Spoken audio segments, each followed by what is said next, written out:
Solve the equation for x.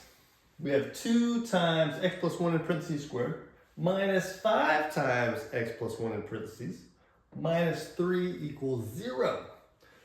Now you should notice that the x plus 1's match up. It's being squared in the first term and then it's by itself in the middle term.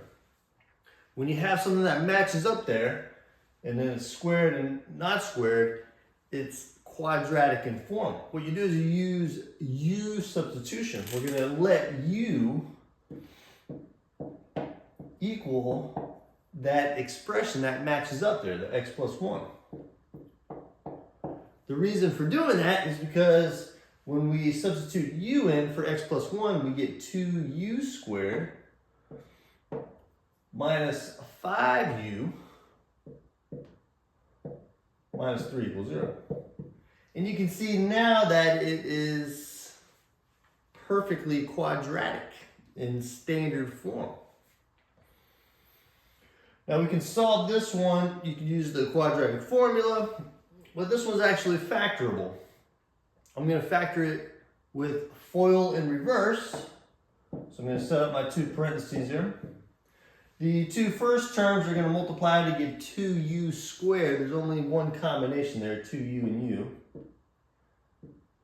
And then the 2 last terms are going to multiply together to give negative 3. That means one's positive, one's negative.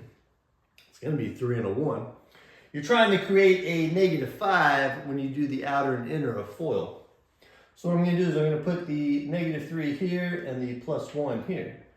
So if you look at the outer, that's negative 6u, and the inner is plus 1u. Negative 6u plus 1u gives you that middle minus 5u term. All right, so it's factored correctly. We have 2 factors multiplied to give 0. That means one of them or both of them need to be 0. So we're going to set each of them equal to 0. We've got 2u plus 1 equals 0. And u minus 3 equals 0. We're going to solve these for u. Here I'm going to subtract 1 on both sides. We get 2u equals negative 1. And then divide both sides by 2. And I get a u of negative 1/2. Here I'm going to add 3 on both sides. And I get a u of 3. Now don't stop here. These are the values that solve this equation. Remember, we want the x values that solve the original equation.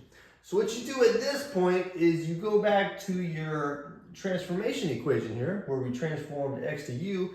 We're going to use that same transformation to get back to the x's.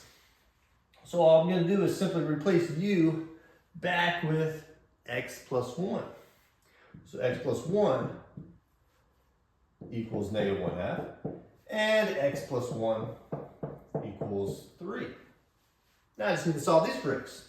I'm going to subtract 1 on both sides.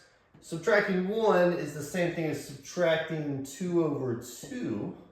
That way they have the common denominator.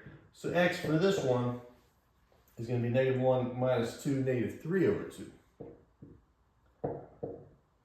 And subtracting 1 on both sides here, I get x equals 2. So you end up with 2 solutions.